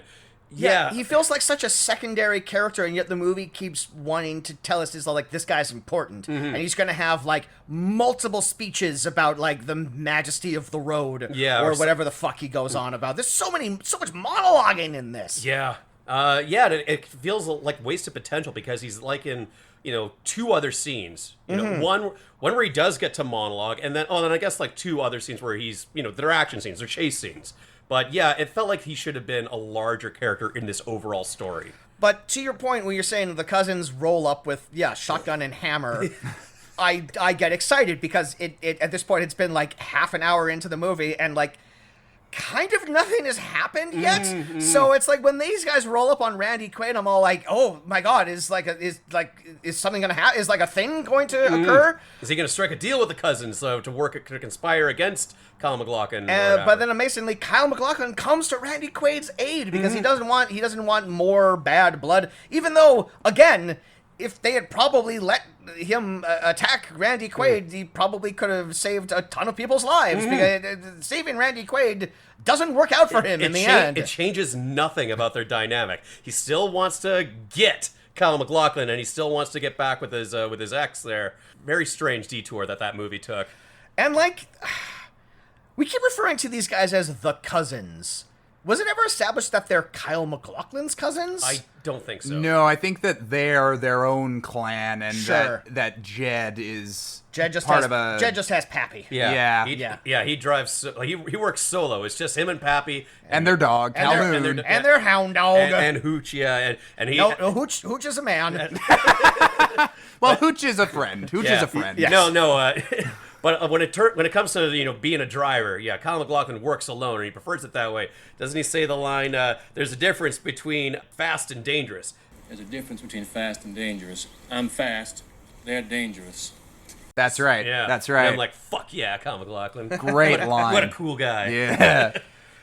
So the Fed actually meets Muldoon at a diner, the place to meet up with people, and this is where we it's the one diner. Yeah, and this Got is a damn fine cup of coffee. some damn fine coffee, and this is where we learn that he was a decorated war hero. I assume of like the Korean War or what have you. Well, yeah, the timing works out. Yeah. And if it's the 50s, it might have even been the Big War. Yeah, he might have been like a late teenager. Maybe, yeah. But yeah, he was a war hero, and he said that he's done, obliging by the government's laws, and now he wants to be his own man, which just means I'm going to be like a fucking libertarian or a criminal. It was actually Jed Muldoon was sovereign citizenry here. I mean, these are the type of people who would be sovereign citizens nowadays. Government can't control me. He's like, I make my own liquor, I grow my own food. Muldoon, like in a year's time, there's not going to be any more dry counties, and you'll have no wares. Like, I don't care. It's just for as long as I can, I'm gonna be a bootlegger. I can run if I have to run shine to the same 4 people every single day. And by God, I'll do it. When you get that government branded moonshine, it just doesn't taste the same. It's just not as good. That is true. And nowadays you can get government branded moonshine. You go to a BC liquor store and it comes in like a little jar and tastes like cinnamon. Oh yeah. It's not really moonshine. No, Flavored yeah. moonshine. Flavored moonshine. Not like Pappy's exactly. moonshine. Like That's back exactly. Not the real deal. Not the real good Jed stuff. Muldoon walks into a liquor store, a single tear comes Yeah, to his just- eye. My God, what have they done? Shaking my head. What have they done to the liquid I love? Bled and sweat for this stuff. And he also, the Fed actually asked him point blank, we think Randy Quaid's on the take with you guys. We can offer you leniency if you're going to sell him out. And to my surprise, Kyle MacLachlan doesn't bite. Kyle MacLachlan doesn't do anything. No, everyone is like, hey, we'll get off your back. We just want Randy Quaid because he's a bad cop. And even still, he's turning down good advice from these. It's because he's checking his watch. He's all like, there's still like 45 minutes left in Yeah. this. So. In retrospect, would have been a good idea to take the offer. Yeah. I mean, hey, it's good that he's not a rat, but Yeah. So there's a scene at a bar where everyone shows up because again it's like a small town. Kyle MacLachlan's drinking there. Randy Quaid goes to have like a date with his waitress lady, but he only has eyes for his ex-gal, and Hooch is in the corner and he's waxing poetic about some such or whatever. And it's another scene that goes nowhere, but I'm just trying to list the scenes in chronological order. Yeah. I mean, that's pretty much what my notes have been. It's like, instead of me just like writing out like insightful things that I wanted to bring up, it's just like, and then this happens, and then there's a scene where this happens. Not enough happens in this movie. Well, eventually something does happen, and that is Randy Quaid decides to pay Pappy a visit. And he goes out to his still because I forget why. I like, why does Randy Quaid decide that this is the moment to scorch the earth, essentially to like burn everything down before like the feds come in? Because I guess like if more feds show up, more feds will realize that Randy Quaid is on the take. So I think maybe he's realized it's all like, I better... The walls are closing in on him, Yeah, maybe. I gotta do something myself. I want to say something happens with Jed and his wife that sets him off. I could be wrong, but I think there's maybe something that he sees. Sure. I remember. I think it's the bar scene. There's a moment, and I don't know that this is it, but there is definitely a moment where. Like the fifth time in a row that the wife says, it's all like, you gotta leave this life and leave town. Yeah. And there's this shot of her and Jed real close to each other, like almost like they're about to kiss or something, and then Jed leaves, and it's. But the sheriff knew that they were canoodling. Yeah. He knew that they were canoodling like before. But the now movie it's real. even. Yeah. Now it's in The front reality of is him, really and they're sick. rubbing it in his face. Yeah. Yeah. You know what I think it was? Wasn't there a scene where the Fed and Dayton chase down one of the bootleggers? And, Yes. Yeah, and it's during that... like. Oh, during yes! That's right. Yeah, so, like, during that car ride... and he's distraught. well, Dayton is pointing out, oh, you see, the way that he hugged that turn, that tells me that, they're close to... the path that leads to a still or whatever. He's pointing out all the bootlegger tricks that he remembers from his running Moon days. Oh, that's right. Okay, yeah. So, like, the Fed and Dwayne are able to corner one of the Shiners and get them to, like, inform on the other guys. I went down the IMDb cast list here. I'm going to assume that this is a character whose name is Haywood Possum. Okay. Because that's a character name listed here, and I have to assume that this is that guy. All right, well... So they corner Possum, The corner of Mr. Possum. and there's nothing more dangerous than a cornered possum. Except he immediately pees his pants, and he turns turncoat, and he turns on all of his old buddies. Yeah. And he sells Pappy up the river, and Awful lot of sugar in your car there, son. Is that a line? I don't remember that. It's something like that. Okay, yeah. yeah. He's got a lot of sugar in the car. that's why I call it the Sugar Shack. That's why it's a sweet ride.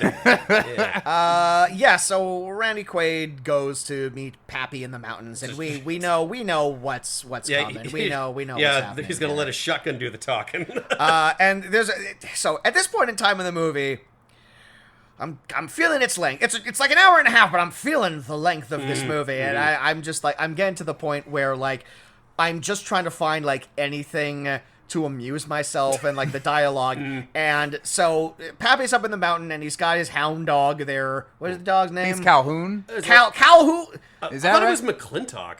I love how the dog has like a person name and then like Hooch has like a dog name. Seems like that should be swapped poor a little Hooch. bit. But yeah, if you're a moonshiner and you have a dog, the name You of the name the dog dog is Hooch. Hooch. Yeah. Obviously.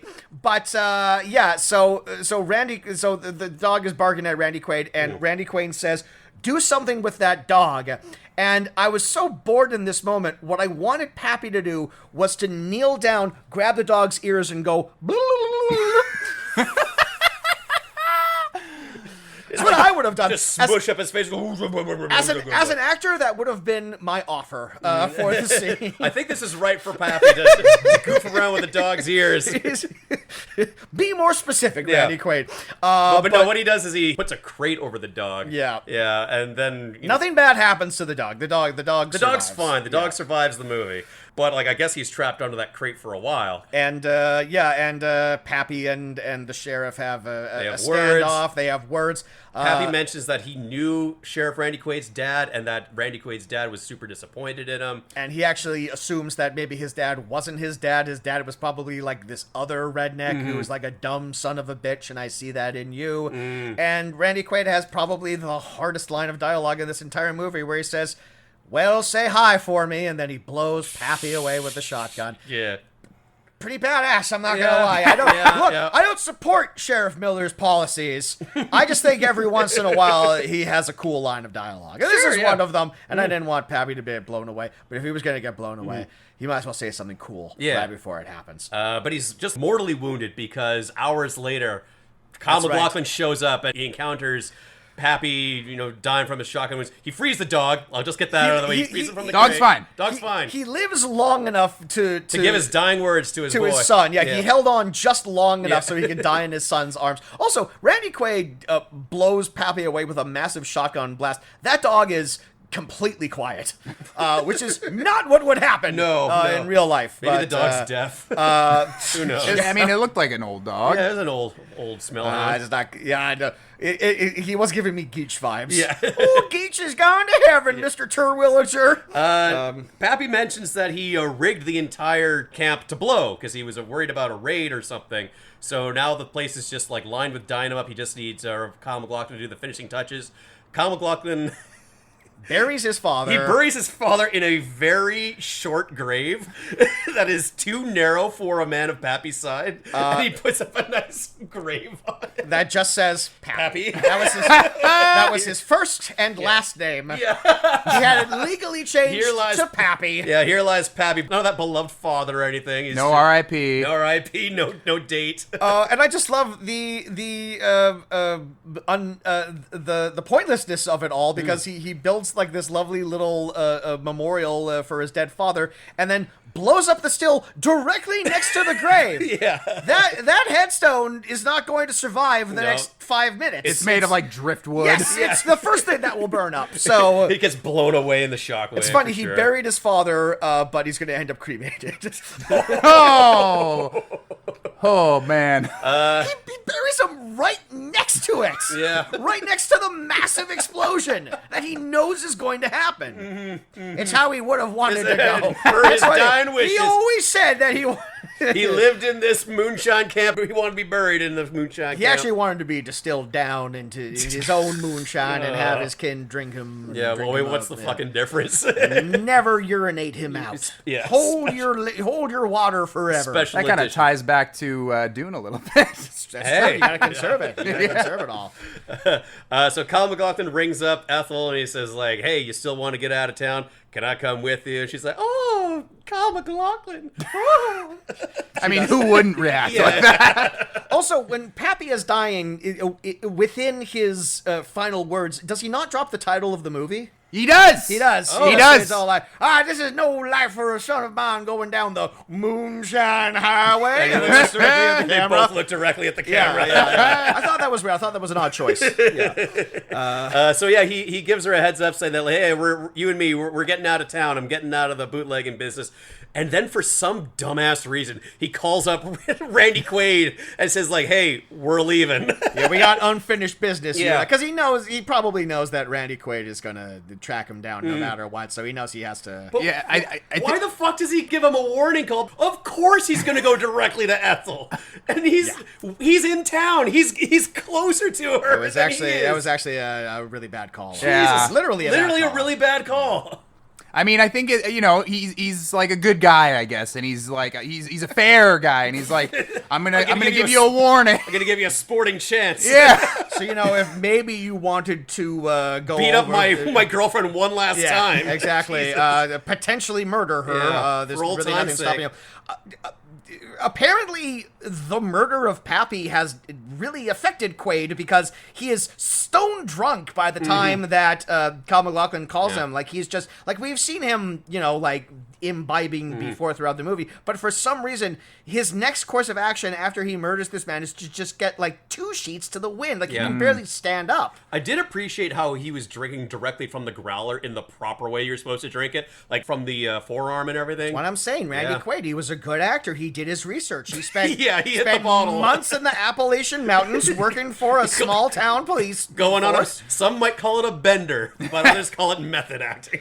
This is around the same time he played another corrupt cop in the somewhat forgotten action thriller Hard Rain, in which Morgan Freeman and Christian Slater are stealing something or other, but it's raining hard. And Randy Quaid, wouldn't you know it, he's a no good corrupt sheriff. Wow. So he figured like this is my new thing that I do. Yeah. Anyway.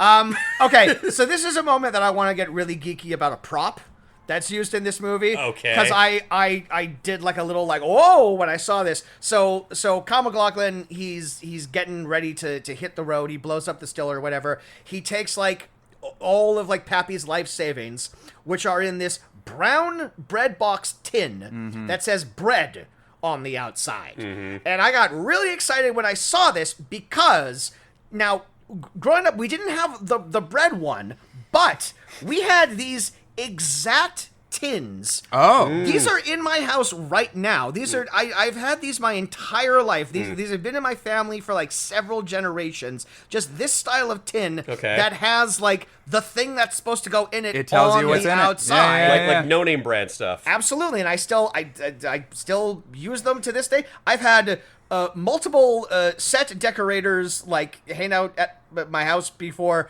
who have seen this and have offered to buy these from me because they say like these are like great like vintage like a set dressing stuff, and I've turned them down every time. The sentimental value. Too much through the sentimental roof. value. Yeah. I didn't, but like it was one of those things where it's all like I didn't know like this like existed like outside of like my world. So when I saw Kyle MacLachlan have the I didn't even realize there was a bread. Did you think your one family? for bread. Did you think your family made those? Who knows?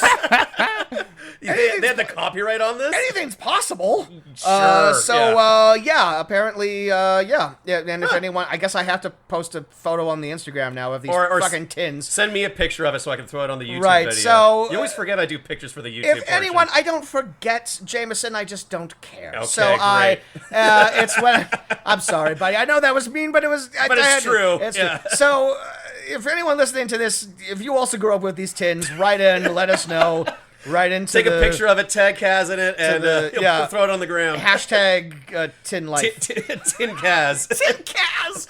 All right. I just wanna say for the record that I will sometimes listen to the podcast on the YouTubes. Oh. And I appreciate the images that accompany it. Why, thank you, Tristen. That's very kind of you. You're welcome.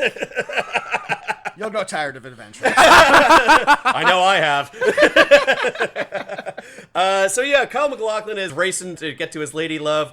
We have like a brief monologue scene with Dayton where he talks about, growing up poor in the mountains there. Like he was just desperate to get out and he fucking hated living in the shadow of Muldoon. It is brief. It doesn't feel brief. No. At this point in time in the movie, when he starts waxing poetic, I just kind of is all like, oh, God, get on with it. Yeah. Start driving. I just... so they see Muldoon drive by, so they give chase. Also, the fucking cousins show up again, and when they showed up, I was like, Jesus fucking Christ, these idiots again.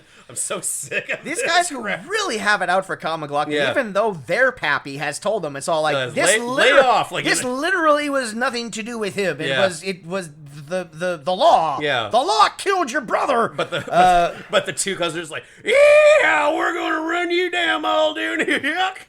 So now Muldoon is being chased by the two other cars. Dayton and the Fed. Dayton and the Fed. Sundays at 8 on NBC. Dayton and the Fed. And then the cousins. Yeah, and then coming the other way up the Moonshine Highway is drunk as a skunk Randy Quaid, who has just assaulted his wife and given her a bloody lip, but stops just short of anything else because he has to get into his car and drive drunk up the Moonshine Highway. I thought for sure he kidnapped her and she was in the back seat of the car. That would have or made something. it a much darker movie. Absolutely, it would have. Might have added a bit of gravitas Yeah. to this largely forgettable feature. So yeah, there's like a 3-car chase on the 2-lane single highway there, and yeah, the feds and Kyle MacLachlan, they box in the cousins, and that they just collide directly with Randy Quaid, and they all die in one big explosion. All of the antagonists die in a convenient explosion. Everyone who is after Kyle MacLachlan dies, and that's a wrap on our villain. He kind of dies unceremoniously and out of nowhere. Yeah, like. It's really not set up again. Yeah, like I was thinking the same thing as you. Is all like, is the wife in the back of the car? Yeah. And then around the time that they all exploded, I'm all like, well, there's no way she can't be, because this movie won't go that dark. But, also, they didn't show it, but also I wouldn't put it past this movie to forget to film that. Right? Yeah. Well, and I definitely thought that Jed was gonna kill Miller, because in that phone call where he says, you better get out of town, because if you're there when I get there, I'm gonna kill you. Oh yeah, that's the other thing that we're forgetting. The reason he calls Randy Quaid is because his dad literally tells him in his dying breath, Randy Quaid did this. Right. So he has unfinished business. He Okay. does want to get Quaid before he leaves town. But he forgets that he has a girlfriend, and that Randy Quaid knows where she lives because they have a violent past. Because it was his house at one point in time. Right. So yes, so it's all like he doesn't put that together. But no, he dies in a bloody, fiery explosion. Which is kind of how all the characters die. Pretty much. The only way you're getting out of this movie is in a fireball explosion. The only way off of Moonshine Highway is a fiery crash. And amazingly, though, the 2 cars blowing up does not stop the car chase. No. Dwayne is still after Muldoon. Yeah, which is like probably where I'm getting the most enjoyment of, because I did like the personal animosity that was between the two of them. It felt like a one-sided thing from Dayton, but he really wanted to get at. Do the two of them even have a scene together? There's a brief moment. Where Dayton is in the car. That's right, I remember that. Yeah. And Kyle MacLachlan, Jed, is walking by. And he says something cool like, keep driving around in circles, boy, or something like that. Yeah, exactly. And But then that's it. Like that's the extent of like the tension between these guys. And then Muldoon is able to get one over on the Fuzz and Dayton by doing something that he probably should have done a while ago. He opens the spigot of his moonshine tanker, and he lets all that sweet, sweet moon all over the road. Just like a James Bond car.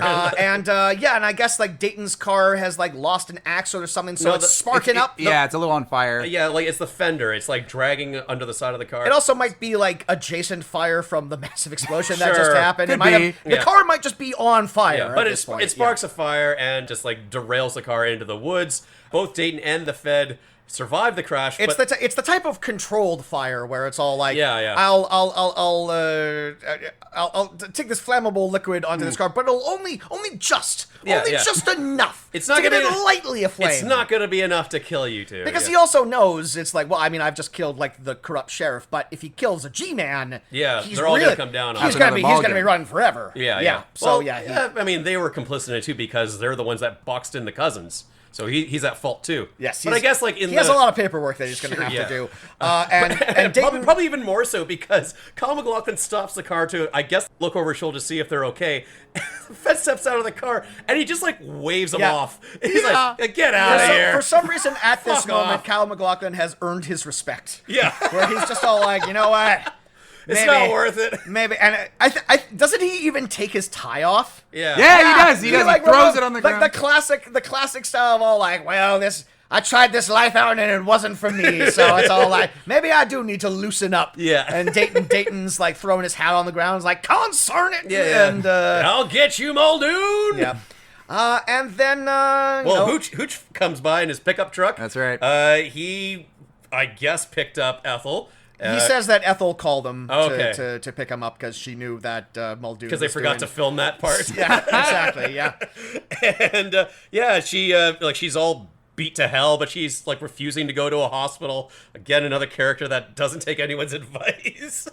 And she's like, all I've wanted to do this entire movie is to get Kyle MacLachlan on the road, and like he's currently on the road right now. Yeah, he has his luggage in the back. The only road in and out of town. I'm never gonna get another better opportunity. Let's go now. And Kyle MacLachlan's all like, "You are bleeding from the head," and she's all like, "I'm fine." Yeah.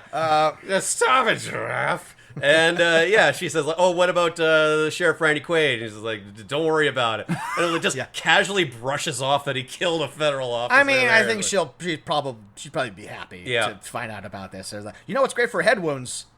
Little shine. Put a little shine on there. I'll clean it right up. Stop the infection. Here's what ails you. Yeah. And he points Hooch towards the car in the ditch or whatever. Kyle MacLachlan and his lady love drive off, and he says his final words to Hooch, which are, "If that's their car, maybe we should be racing."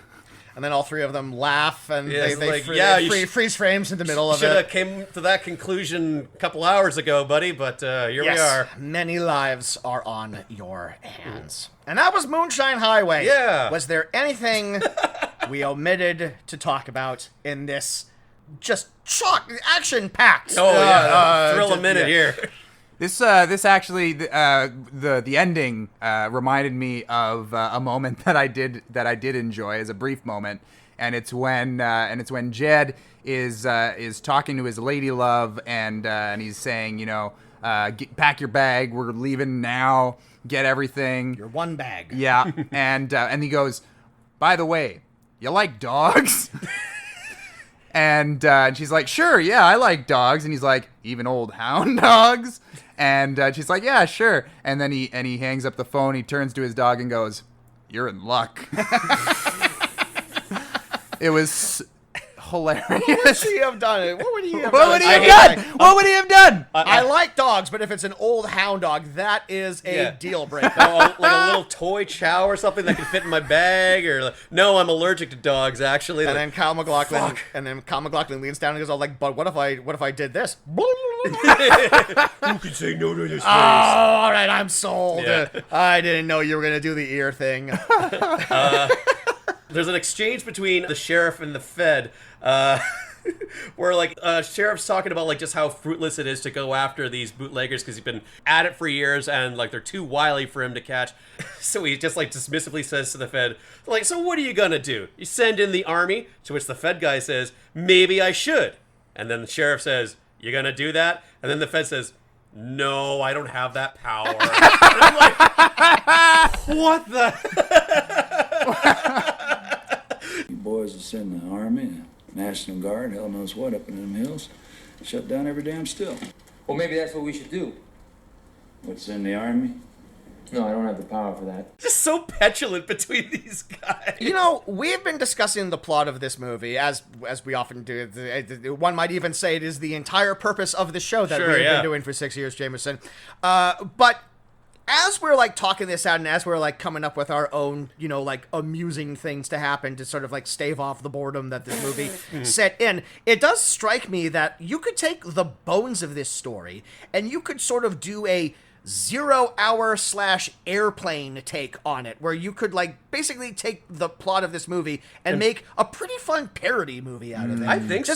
Just take everything that this movie is taken at face value and then just add all of like the silly observations that we've been able to do it, and it would be more interesting. Yeah, add some wry humor to it. Yeah. Well, hey, I mean, there's a Naked Gun coming out. Yeah. New Naked Gun. So I mean, so you're saying the time is right for a Moonshine Highway revival, limited Hulu series. That is exactly what I'm saying. We can get a cameo from Kyle. That's right. We can buy the rights to this franchise and do whatever the hell we want. Kyle will be the new Pappy. That's right. We're bringing you back as the Pappy. It's the role he was born to play. Yeah, nice bookend to that career. Well, speaking of bookends, Moonshine Highway. Did it have a certain something, or was it just a whole lot of nothing? Tristen, as this movie's #1 fan, we're gonna start with you.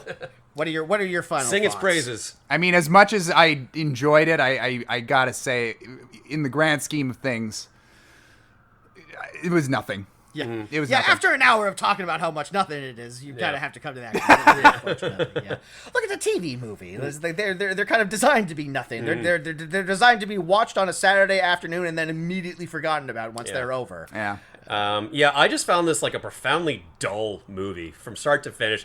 The only avenue that I thought had a little bit of intrigue was the backstory of Dayton and him like sort of being recruited by the FBI to help them go after the bootleggers. I thought maybe from like former criminals' perspective, getting back into that line of work, maybe that could have been like a more interesting story. You know, I liked Randy Quaid as the bad guy, but I never really was hooked by that angle of him abusing his wife and her wanting to get out of town. Yeah, I didn't like it. Didn't like it. Yeah.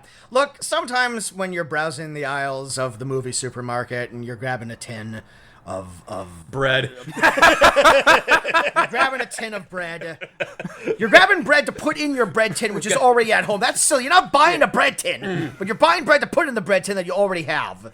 But you're not putting bread in it, you're putting money in it, which some people refer to as bread. Anyway, you grab something called Moonshine Highway, you look at the back, you say, Kyle MacLachlan, Randy Quaid, and David Cronenberg in a moonshine running TV drama.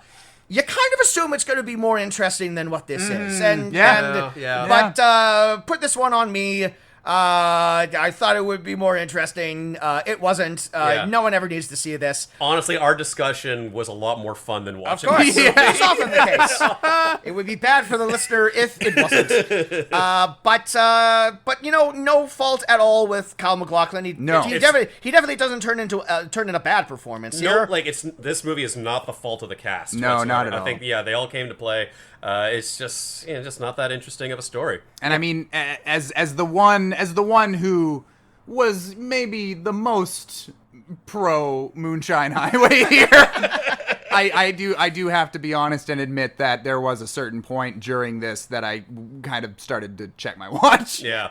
So you will not be getting 2 copies of this. No, I will not. Maybe one. Just to add to my Kyle MacLachlan collection. Shrine. You'd be lucky if you could find a VHS of this. Yeah, true. This isn't True even enough. streaming anywhere. We Yeah. had to watch this on YouTube with be- multiple ad breaks. This is also the first time I just thought this was an interesting footnote. This is we watch movies on YouTube a lot. This is the first time I've been watching a movie for this podcast where I was interrupted by a commercial starring a former guest of this podcast.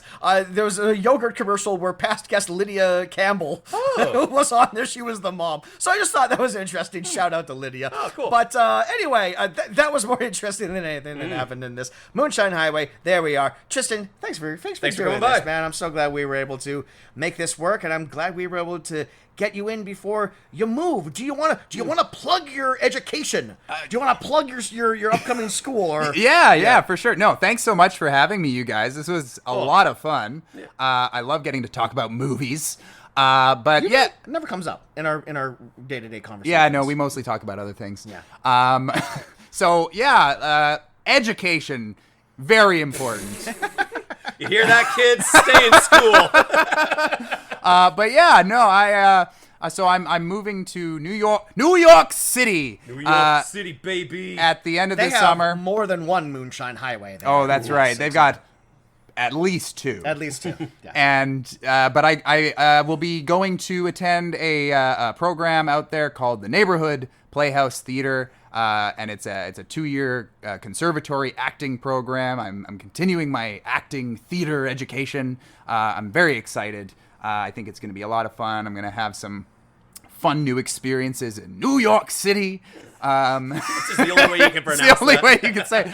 But yeah, I think it's going to be a great experience, and I'm excited for the move. But I'm also looking forward to my last couple months here in Vancouver. And boy, you picked like the right time as a Canadian to move. To Yeah. You know, that's what everyone tells me. But I'm feeling pretty good about it. There's some good folks down there. Yeah, I'm sure it'll yeah. be fine. I mean, you're moving to like the arts district. Yeah, so no, you're gonna I- find like a lot of like-minded people. down Yeah, here. exactly. Yeah. It's a cool town. I've been there twice now, and it's just got this energy and it's got this vibrancy to it. You know, there's people from all walks of life all over the world there. Yeah, it's kind of it's a thing unto itself in a lot of ways. So yeah, it's gonna be pretty cool. Well, I'm excited for you. Mm-hmm. I shall miss you, and when I do miss you, I will listen to this episode on Moonshine Highway, directed by Andy Armstrong. If you enjoyed this episode, please listen to our back. The show's over. Listen to our back catalog of. I just because you were looking at me as all like, what's he going to do? I'm ending the show. Is what Yeah. I'm doing now. It almost feels like Kaz wasn't even listening to you there. A feeling that Jameson is well familiar with. If you like this episode, please listen to our back catalog of episodes. If you go further back into the episode, you will notice that it is under the name of The Fuck Is This? The podcast used to be called The Fuck Is This, Tristen? We did that for about 3.5 years before we realized that's a terrible name for a podcast. You also can't Google it. It's impossible to Google, largely because of the word fuck. Yeah, it also makes me wonder, what is this podcast about? I advised against it, but I don't remember that. I didn't put up too much of a fight, so I'll tell you that much. But anyway, it's the same podcast. It's Jameson It's and just I. this. We're talking. It's just this. It's just this. Did you like this? There's some more of it. Why not? we got over 100 episodes. We're crested on 150, right? Yeah, that's right, Yeah, we're yeah. getting pretty close now.